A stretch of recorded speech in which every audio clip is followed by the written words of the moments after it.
À Washington, la capitale américaine, un puissant gang de narcotrafiquants terrifie tout un quartier. Il intimide les témoins de ces crimes quand il ne les tue pas. Et le nombre de victimes continue de grandir même après que la police et le FBI eurent ouvert une enquête. On note alors une recrudescence marquée de vente de stupéfiants. Le quartier devient une véritable zone de guerre. Le FBI devra trouver un moyen de neutraliser les membres de ce gang meurtrier, connu sous le nom de l'équipe de K Street.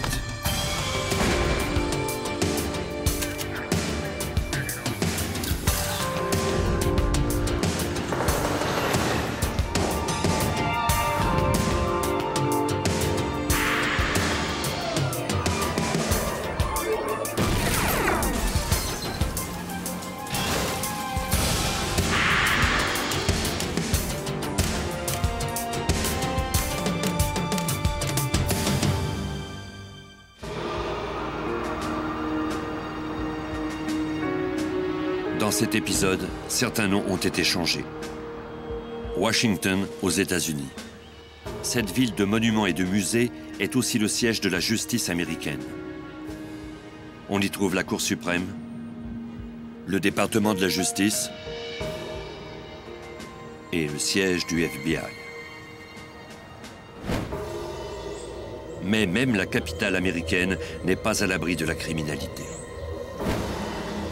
Le 22 mars 1991, Wendy York, âgée de 20 ans, rentrait chez elle après avoir fait quelques courses. Elle partageait un appartement avec ses cousines Territa et Teresa Lucas. Teresa était étendue sur le canapé dans le salon, le visage couvert de sang. Wendy se précipita à l'extérieur pour appeler le service d'urgence. Une standardiste dépêcha des policiers sur les lieux. Ils arrivèrent à l'appartement quelques minutes plus tard. Teresa Lucas avait été abattue d'une balle à la tête. Dans une des chambres, les policiers trouvèrent un autre corps sans vie et un enfant. La deuxième victime était Territa, la sœur de Teresa. Elle avait aussi reçu un projectile à la tête. Son enfant, lui, était sain et sauf.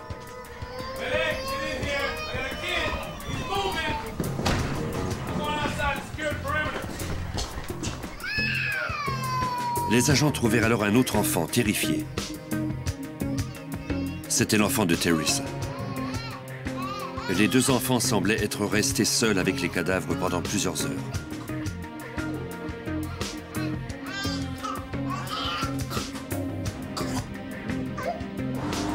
Peu de temps après, la mère des victimes arriva à l'appartement. Renee Brown fut surprise de trouver des policiers tout autour de l'immeuble. Dans mon esprit, mes pensées se bousculaient. Je voulais entrer, mais les policiers m'en empêchaient.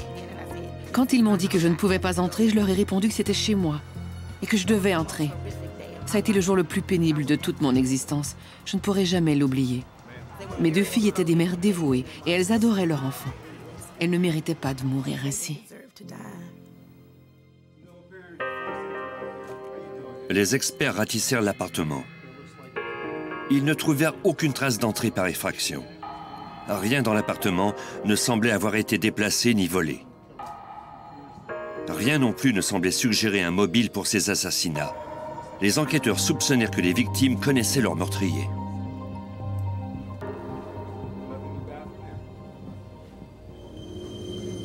Ils demandèrent à Renee Brown de vérifier l'appartement. Cette mère éplorée aurait fait n'importe quoi pour venir en aide aux policiers. Renee nota l'absence d'un objet dans la chambre de Teresa.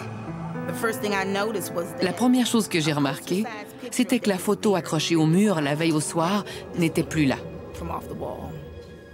On trouva l'encadrement. Mais la photo de Sam Carson, le petit ami de Teresa, avait disparu.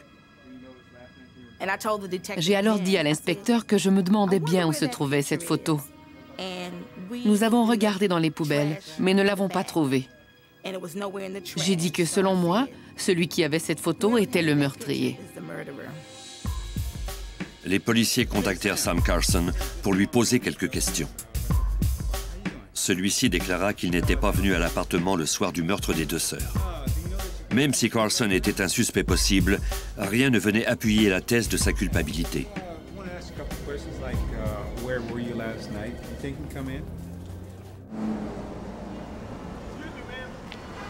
Les enquêteurs interrogèrent plusieurs résidents du quartier. Tous les voisins déclarèrent ne pas avoir entendu les coups de feu tirés dans l'appartement des Lucas.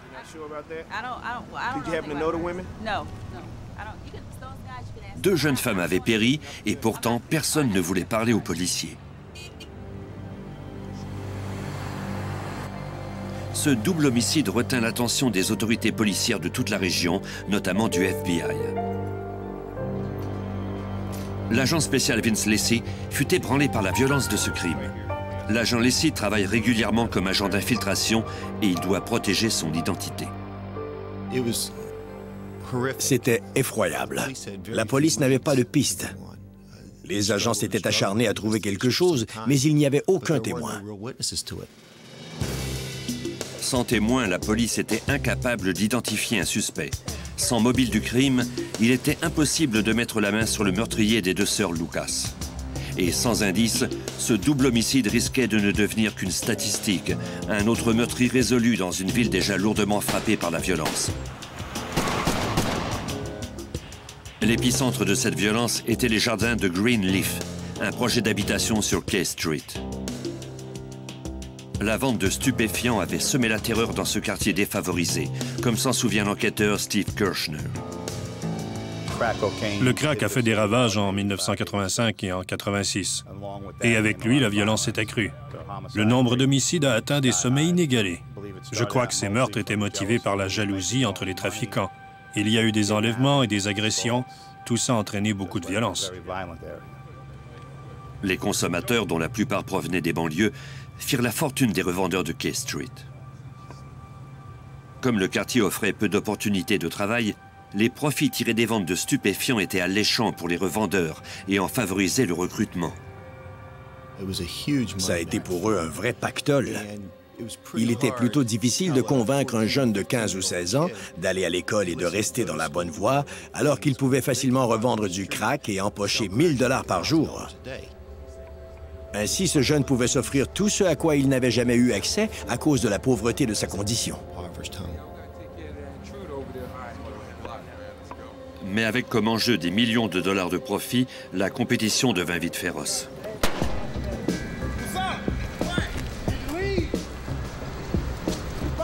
Les rues devenaient des territoires que les gangs se disputaient.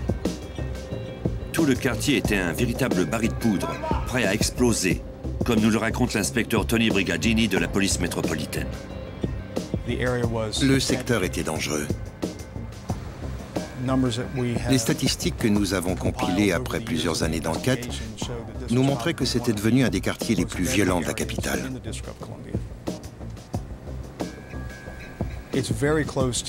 Or, ce quartier est situé à côté d'immeubles gouvernementaux dans le sud-ouest de Washington. Il était plutôt étonnant de voir un tel niveau d'activité criminelle si près du centre-ville. Le FBI et la police métropolitaine formèrent alors une escouade spéciale. Le mandat de ce groupe d'intervention était de remettre de l'ordre dans ces rues devenues de véritables zones de guerre.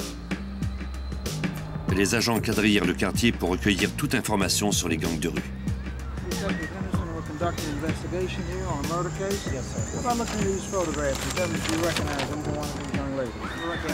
Les gens du quartier craignaient visiblement de parler, voire même d'être vus avec les enquêteurs. Quand on frappait chez quelqu'un et qu'on lui demandait si on pouvait lui parler, on était sûr que 3 minutes plus tard, tout le quartier saurait que la police était là. Déçus du manque de coopération de la population, les agents tentèrent une nouvelle approche. Parfois, on suivait quelqu'un jusqu'à son lieu de travail. On essayait de les voir quand ils étaient à l'extérieur du quartier. On faisait tout ce qu'on pouvait pour que le reste du quartier ne sache pas qu'on interrogeait ces personnes. Peu à peu, certains résidents commencèrent à s'ouvrir. Ils parlèrent des vendeurs de drogue qui avaient pris tout le quartier d'assaut. Il y avait l'équipe de K Street. menée par Vincent Hill, un sociopathe sans pitié qui semblait carburer à la violence. Si quelqu'un l'irritait pour une raison ou pour une autre, il n'hésitait pas à prendre un bâton de baseball, un marteau ou tout autre objet qui lui tombait sous la main pour le frapper. Avec son argent et sa brutalité, Hill était devenu l'un des hommes les plus puissants du quartier, l'enquêteur Neil Trugman de la police métropolitaine de Washington. Il se percevait comme un parrain de la mafia. Il n'avait peur de rien. Selon des informateurs du FBI, même si Vincent Hill dirigeait l'équipe de K Street avec une poigne de fer, il était respecté par ses hommes. Vincent Hill avait la réputation d'être un tyran, mais on le respectait malgré tout parce qu'on voyait qu'il avait de l'argent. Il était bien habillé, conduisait des voitures de luxe. Ces hommes se faisaient manipuler par lui pour vendre de la drogue. Puis, ils le voyaient battre un type parce que celui-ci ne lui avait pas remis assez d'argent. Tous ces facteurs ont joué en sa faveur. Les gens savaient bien qu'il valait mieux ne pas le contrarier. Et en même temps, Hill leur fournissait un moyen de gagner facilement de l'argent. La distribution de crack entraînait à des peines sévères. Si Vincent Hill et son gang en étaient reconnus coupables, ils pourraient être mis derrière les barreaux pour toujours. Quand les agents lancèrent leur opération, le gang de Hill avait déjà une longueur d'avance sur eux. Juste avant qu'on ne démantèle le gang pour vente de cocaïne, celui-ci abandonna ce commerce pour se consacrer exclusivement à la vente de marijuana.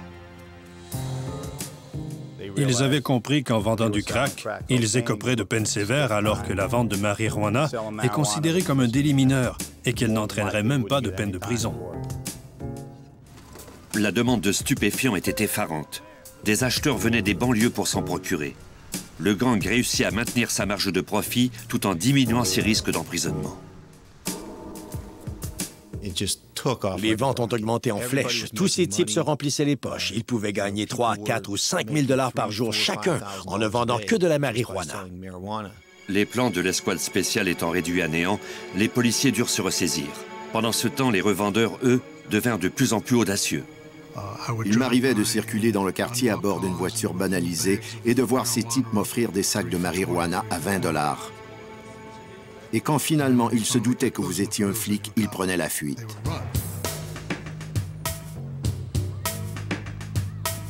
Les revendeurs laissaient leurs réserves derrière eux jusqu'au départ du policier. Quelques minutes plus tard, ils revenaient au même endroit avec de la nouvelle marchandise et ils reprenaient leurs activités. Plus les affaires marchaient, plus la violence s'accroissait. Et parfois, d'innocentes victimes en payaient le prix. Le 29 août 1992, Travis Ross et ses deux amis furent pris pour des revendeurs de drogue de gangs rivaux.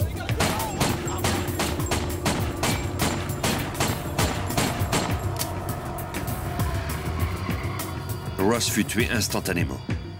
Ses deux amis furent gravement blessés. La police interrogea les deux survivants. Ceux-ci déclarèrent qu'ils ignoraient pourquoi on les avait ciblés. Leur apparente hésitation à répondre aux questions des enquêteurs était compréhensible. Les agents croyaient que l'équipe de K Street avait déjà tué une douzaine de personnes qu'elle soupçonnait d'avoir collaboré avec les autorités. Mais ce qu'on ne savait pas, c'était comment les membres du gang parvenaient à identifier ces témoins potentiels. En 1995, Bruce Spencer fut atteint de 5 projectiles à bout portant par un membre de l'équipe de K Street. Miraculeusement, il survécut à cette attaque. Il accepta d'identifier l'homme qui avait fait feu sur lui. L'escouade mit aussitôt Spencer en détention protégée. Il fut enregistré à l'hôpital sous le nom générique de Monsieur X.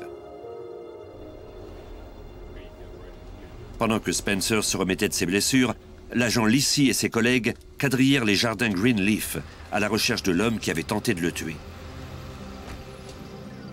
Sur K Street, l'agent Lissy et l'inspecteur Trugman se retrouvèrent face à face avec Vincent Hill, le chef du gang. Il nous a dit que tous nos témoins allaient mourir, chacun d'entre eux, même notre ami enregistré à l'hôpital sous le nom de Monsieur X. Et il m'a même donné le numéro de sa chambre. J'ai secoué la tête comme si je ne savais pas de quoi il parlait, mais ce n'était pas le cas. Il voulait qu'on sache qu'il s'occupait de repérer les témoins et de les liquider.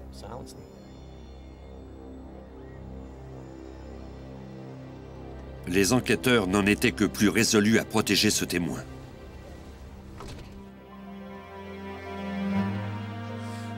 Mais les menaces de Hill parvinrent aux oreilles de Spencer. Craignant pour sa vie, il refusa tout net d'aider les enquêteurs. Les membres de l'escouade étaient découragés. C'était une nouvelle défaite contre l'équipe de K Street.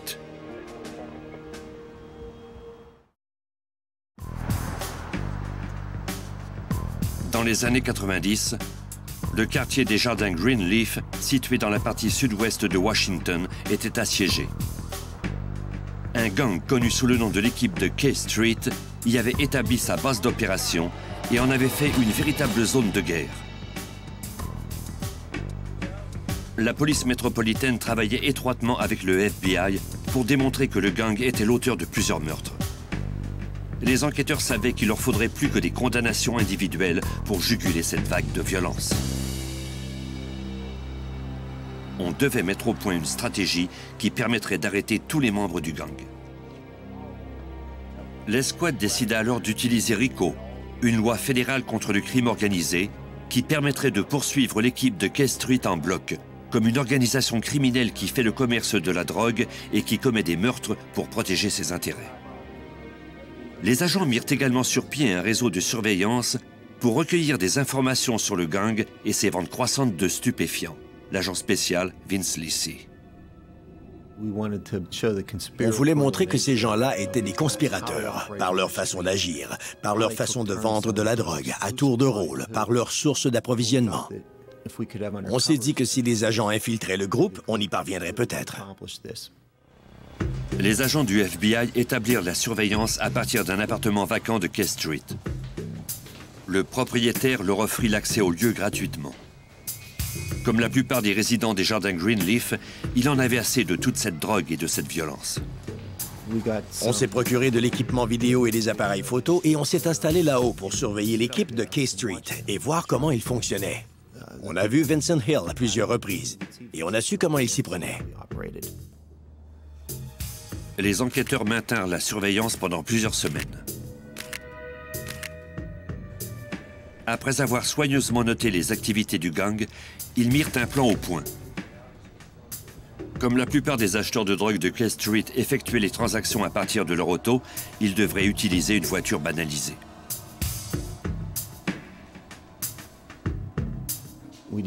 On s'est dit que le meilleur véhicule serait une camionnette. On a choisi la camionnette la plus vieille et la plus sale que le FBI possédait. Ensuite, on a acheté des coffres à outils qu'on a laissés dans la boîte arrière pour qu'on croie qu'il s'agissait du véhicule d'un employé de la construction. La camionnette était équipée de caméras de surveillance et de micros. 2 enquêteurs de la police métropolitaine, Joe Abdallah et Jim Scheider, furent recrutés d'un autre poste de police. Ainsi, les membres du gang ne pourraient pas les reconnaître. Ils se feraient passer pour des ouvriers venus acheter de la drogue. L'enquêteur Joe Abdallah.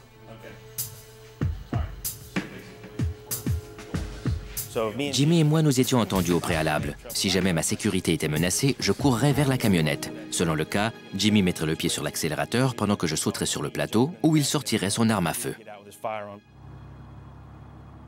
La cible principale de cette opération de surveillance était Vincent Hill. Les agents d'infiltration s'attendaient à devoir acheter des narcotiques à plusieurs reprises avant de pouvoir rencontrer le chef du gang. 5 autres équipes de 2 hommes circulaient en permanence tout autour du quartier. Ils attendaient les ordres de Lisi. On avait mis en place tout le système. Il y avait des voitures un peu partout dans le quartier. On a alors donné l'ordre de passer à l'action. Alors que les agents s'apprêtaient à faire leur première transaction, Jim Scheider savait qu'il était en terrain dangereux. Dès qu'on a tourné le coin de la rue, mon cœur s'est mis à battre très fort. Il était impossible de rebrousser chemin. Abdallah et Scheider se mirent à la recherche d'un membre du gang, n'importe lequel, qui pourrait leur vendre de la drogue. C'est alors qu'ils aperçurent Vincent Hill au coin d'une rue flanqué de ses lieutenants.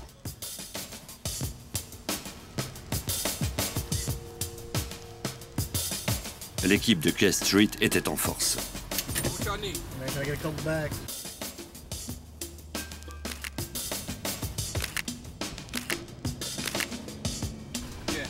Abdallah, sous le coup de l'impulsion, descendit de la camionnette. Je lui ai demandé si je pouvais avoir 2 sacs pour 40 $. Normalement, ces 2 sacs de marijuana se vendaient 50 $. Un type à ma gauche est parti les chercher là où il gardait la marchandise, près d'une clôture. Vincent Hill a alors dit « Non, c'est 2 sacs pour 50 $ pour vous ». Je lui ai alors donné l'argent et je suis parti. L'équipe de surveillance avait filmé toute la scène. On pouvait clairement y voir le chef de l'équipe de K Street vendre de la marijuana à un policier en civil. Joe a acheté de la drogue directement de Vincent Hill la première fois. On s'est dit, bon sang, c'est presque trop facile. En moins de 30 secondes, la transaction avait été complétée. Jim et Joe sont ensuite retournés au bureau. Nous étions tous ébahis. L'escouade spéciale s'attendait à devoir attendre plusieurs semaines, voire quelques mois avant d'entrer en contact avec Hill. Et pourtant, c'était arrivé en moins d'1 minute.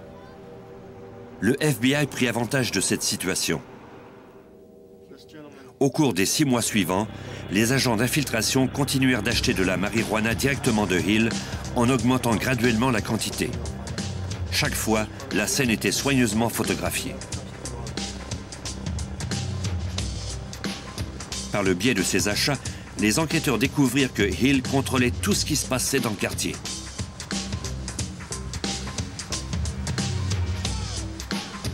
Cela devint évident quand Abdallah et Scheider tentèrent d'acheter leur drogue d'un autre type que Hill. On s'apprêtait à faire cet achat quand on a entendu quelqu'un crier au bout de la rue. En se retournant, on a vu qu'il s'agissait de Vincent Hill. On est revenu en arrière et on a acheté de la drogue de lui.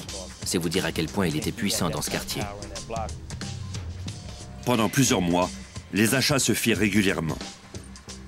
Et Abdallah ne fit pas que se procurer de la drogue. Il établit une relation.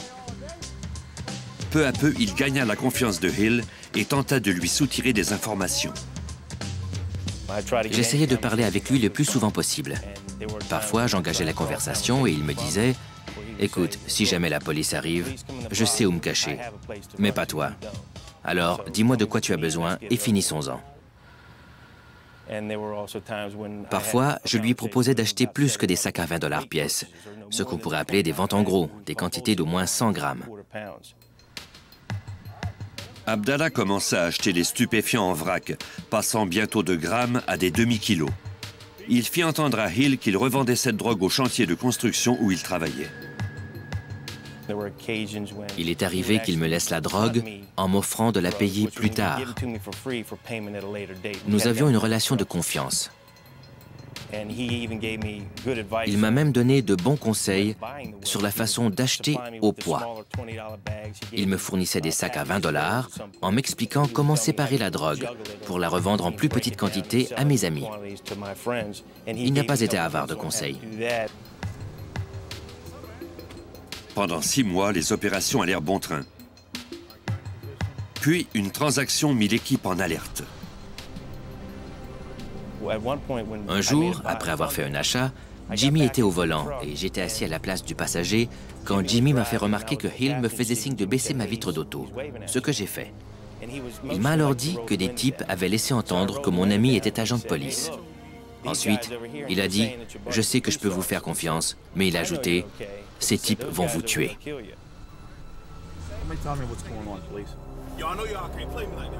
Ça nous a désarçonnés. En partant, on a vu que les types qu'il nous avait indiqués portaient des capuchons et qu'ils regardaient dans une direction opposée à nous. Apparemment, Hill ne semblait pas croire qu'Abdallah et Scheider étaient des policiers. Les deux agents poursuivirent leurs opérations.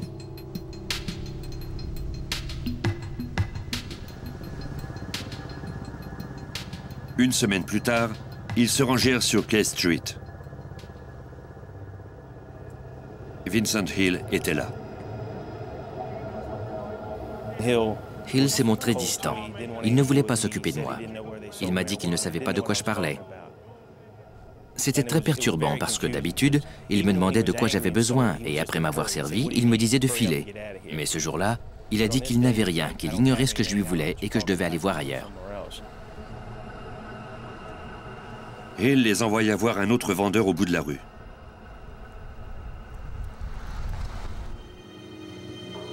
Ce soir-là, Abdallah rencontre l'homme dans une maison abandonnée. Le policier se préparait à une confrontation armée. Ce monsieur est entré dans la maison et il m'a demandé de le rejoindre.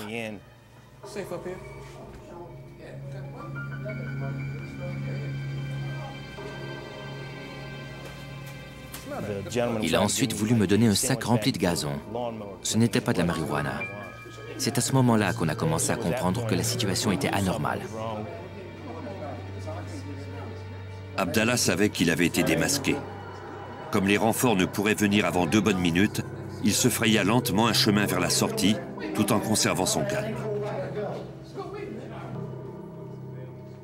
L'opération secrète était terminée. Après 6 mois à acheter des stupéfiants à Vincent Hill et son gang, l'escouade ne disposait pas assez d'indices pour les mettre derrière les barreaux une bonne fois pour toutes. Si on s'était contenté de les inculper de vente de narcotiques, ils auraient écopé de seulement 10 ans, voire même 5 ans d'emprisonnement. Et pire encore, ils n'auraient même pas été tenus responsables de tous les crimes violents qu'ils avaient commis. Il nous restait donc à enquêter sur ces meurtres, ces vols et ces enlèvements, de même que sur tous les autres crimes violents dont le groupe était soupçonné. Il restait beaucoup de travail aux enquêteurs. Et pendant ce temps, la violence faisait toujours rage dans les rues du quartier.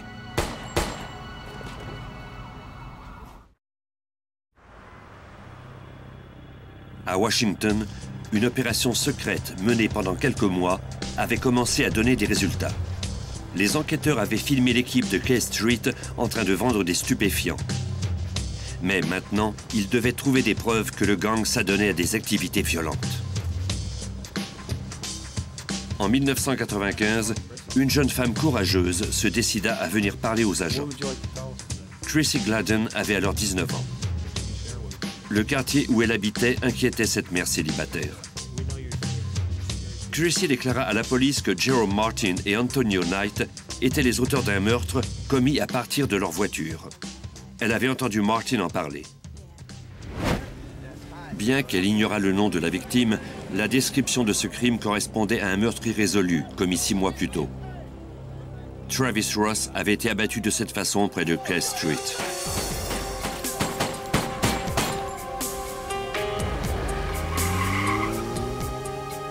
Deux de ses amis avaient été gravement blessés. Tracy voulait témoigner contre les membres du gang, car elle savait que leur présence dans le quartier le rendait très dangereux. Malgré tout, elle les craignait. Elle déclara aux enquêteurs que si elle parlait ouvertement contre l'équipe de K Street, on la tuerait. Tracy Gladden, de même que 2 autres femmes, acceptèrent finalement de témoigner contre le gang à condition que le FBI les intègre à son programme de protection des témoins, l'agent spécial Vince Lacey.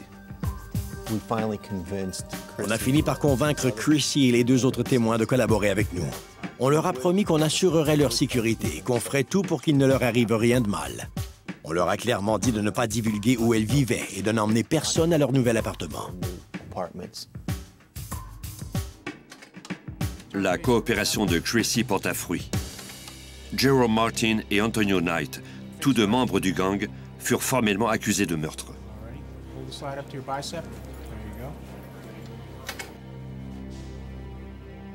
Lacey croyait qu'il détenait assez d'indices pour obtenir gain de cause. Une semaine avant le procès de Jerome Martin, nous avons interrogé les témoins à plusieurs reprises. Nous leur avons parlé pour les préparer au procès. Nous voulions qu'ils sachent quelles questions on leur poserait si jamais ils se présentaient à la barre et témoignaient. Une semaine avant que Chrissy ne vienne au bureau du procureur, on l'a préparée et elle savait assez bien ce qu'on attendait d'elle. Elle n'avait pas assisté au meurtre, mais nous avait permis de répondre à plusieurs questions sur cet homicide.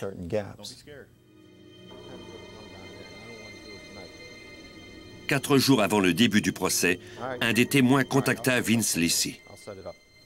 Elle était en état de panique. Elle hurlait et me disait qu'ils avaient tué Chrissy. Chrissy est morte, ils l'ont tuée. Je n'en croyais pas mes oreilles.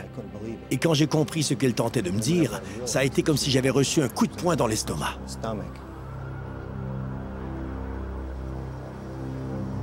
L'agent Lisi se rendit aussitôt dans le secteur sud-ouest de la ville.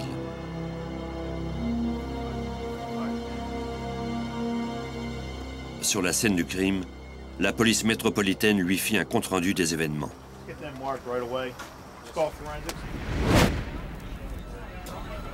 Selon des témoins, Chrissy était allée à une fête sur la 37e rue chez la petite amie d'Antonio Knight. Au moment où elle quittait la fête, 2 hommes avaient fait éruption et avaient ouvert le feu sur elle.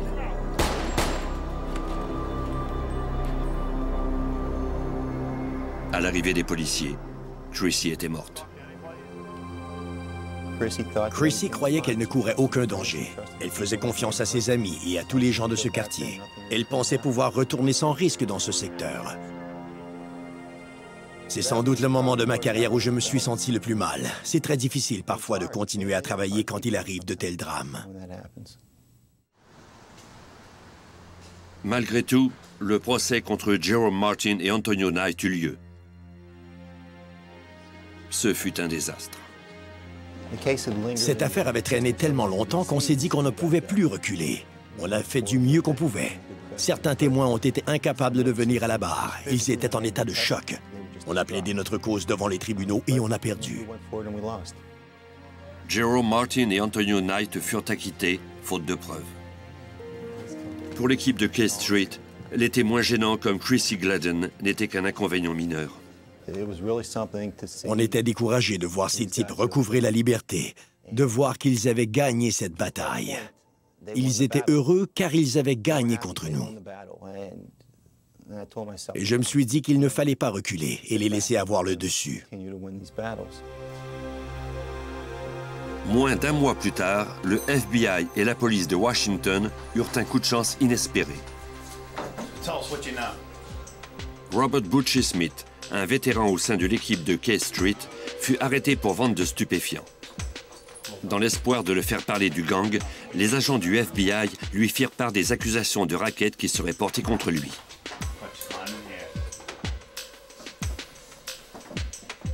Il se constituait un dossier en se basant sur la loi RICO et pourrait bientôt relier les ventes de stupéfiants du gang à une série de meurtres. La stratégie porta fruit. Smith accepta enfin de parler. Il déclara que le gang identifiait les témoins qui pouvaient parler contre eux par le biais de détectives privés. Il tirait également profit de la loi sur la liberté d'accès à l'information pour obtenir des documents de la Cour et cibler ainsi des témoins potentiels. Smith fournit plusieurs pistes aux enquêteurs sur des enlèvements, des fusillades et des meurtres. Il mentionna notamment un triple homicide dont son neveu, William Sweeney, lui avait parlé. William Sweeney, Sam Carson et James Montgomery étaient tous des membres de l'équipe de K Street. Smith déclara que Sweeney et Carson étaient à Las Vegas quand Ryan Pierce, un autre vendeur de stupéfiants, avait remporté beaucoup d'argent au casino. Les 2 hommes avaient décidé de voler Pierce à son retour à Washington.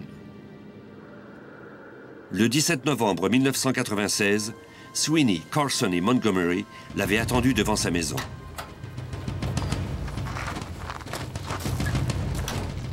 Pierce était arrivé tard ce soir-là en compagnie de 3 amis. L'équipe de K Street passa